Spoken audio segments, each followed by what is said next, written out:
This is the Tom Bigby Tales podcast. I'm Shannon Evans, and I write about Columbus, a small town in Northeast Mississippi. Today's episode is titled Marketing Money Madness. The marketing budget of the CVB is a convoluted mess. It's unnecessarily disorganized, but also $60,000 plus over budget for fiscal year 2022-2023 that just ended in September.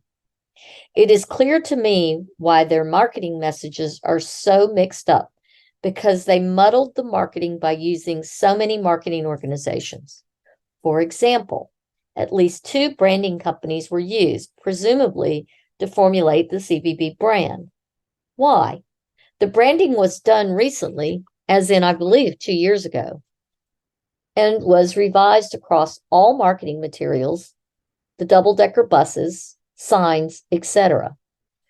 So why was Image Concepts hired in December of the last fiscal year and Inc.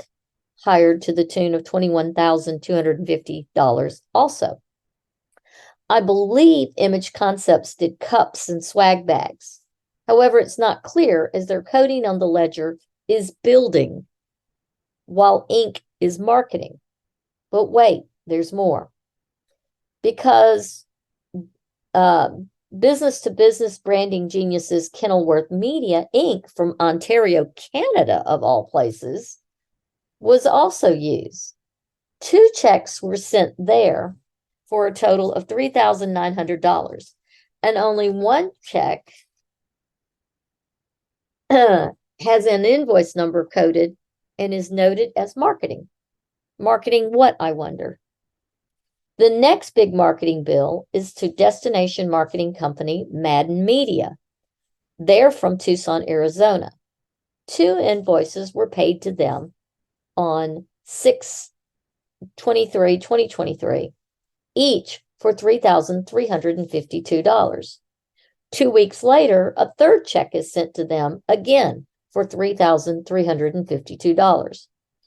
On July 7th of 2023, the 3rd check was sent for $3,352. I'm going to repeat that because I just screwed it up. $3,333.52 was sent on July 7th, making a total of $10,000 plus sent to Madden Media. 2 of the invoices have the exact same invoice number, 2021-008. Why? What was the service provided, and what, more importantly, were the results? What is the return on the $10,000 investment in marketing dollars? Why are 2 of the checks coded the same invoice? Where are the marketing result reports from these marketing campaigns? We have no idea. In April of 2023, the McClatchy Company of Modesto, California, was first hired to do something marketing for $300. They were paid another $300 in June of 2023. They are a marketing firm, but the small amount paid leaves many questions. What did the CVB order? Possibly press releases, but it's, again, not clear. Then there are the 5 checks to MSU Bulldog Properties for $17,350 each. They are dated February 6th, April 13th, April 27th, May 30th, and June 7th, for a grand total of $86,750. Again, what tourism benefit did we directly receive from the MSU Jumbotron ads in Starkville that we would have not gotten without those ads? Where are the numbers for the views?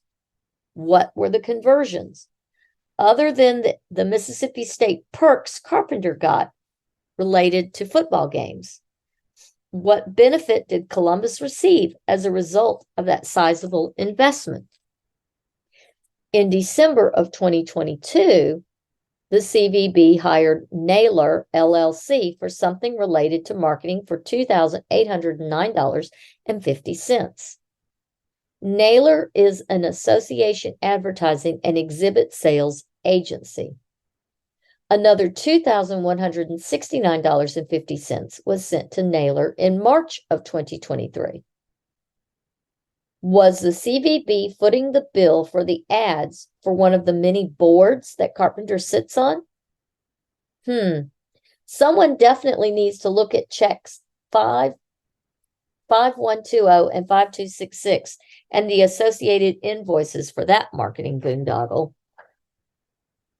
In July of 2023, the CVB paid $15,000 to Placer Labs, Inc., an analytics company that specializes in foot traffic analytics.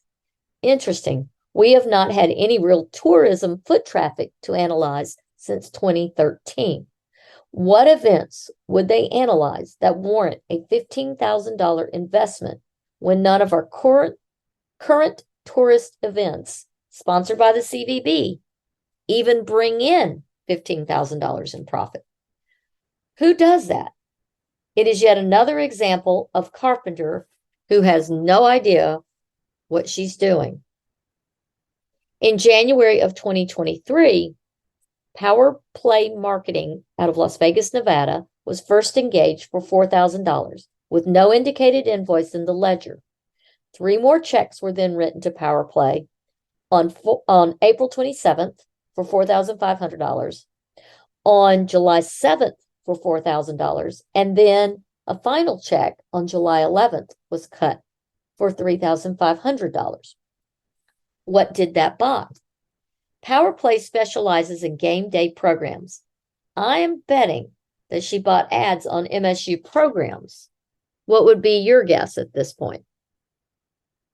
Then we are back to Snapshot Publishing that I've previously covered in 2 separate podcasts. The agency is owned by Carpenter's sorority sister, and who just happens to be the sister-in-law of Tate Reeves, the current governor of Mississippi. Her name is Lee Reeves. Over $32,000 in checks have gone to Snapshot with no real idea of what services they have provided. One check, number 5153, has no invoice number attached and yet was for $15,150. If I were treasurer, that is one of the first physical checks that I'd want to lay eyes on and then ask for all purchase orders, work orders, invoices, and emails associated with that check and with Snapshot, and every other check written to Snapshot. Check numbers 4992, 5033, 5050, 5109, 5138, 5153, and 5398, all written to Snapshot for large sums of money, have no invoices attached at all. None. Who does the bookkeeping, and why has this been allowed to happen? It is a persistent problem. But we are not finished yet. In November of 2022, Special Editions Publishing was paid $10,000 with check number 5036, and not one note or invoice number is attached. What magazine ad was purchased? For what market? On what dates was it available? Apparently, in July of 2023, Carpenter felt the need to hire a strategic marketing consultant, ostensibly for the historic home tours, as that is what's in the memo line, for $2,942.50. But of course, there's no invoice. And in July, this makes no sense at all, as she had completely abandoned the historic home tours group this year and even withheld the grant they had been awarded by the CVB. Then there are the tens of thousands of dollars spent on local radio, talk radio, and TV stations across the region. Not the state, the region, especially the ones focused in the Starkville area.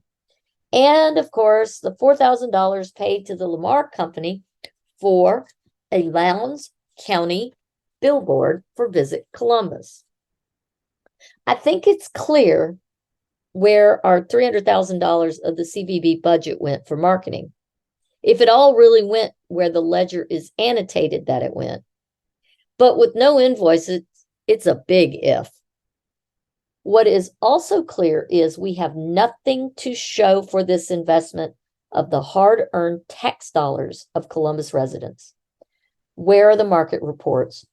Where are the impact reports? More importantly, how many visitors were directly linked to any of these marketing efforts? Where are the tourists?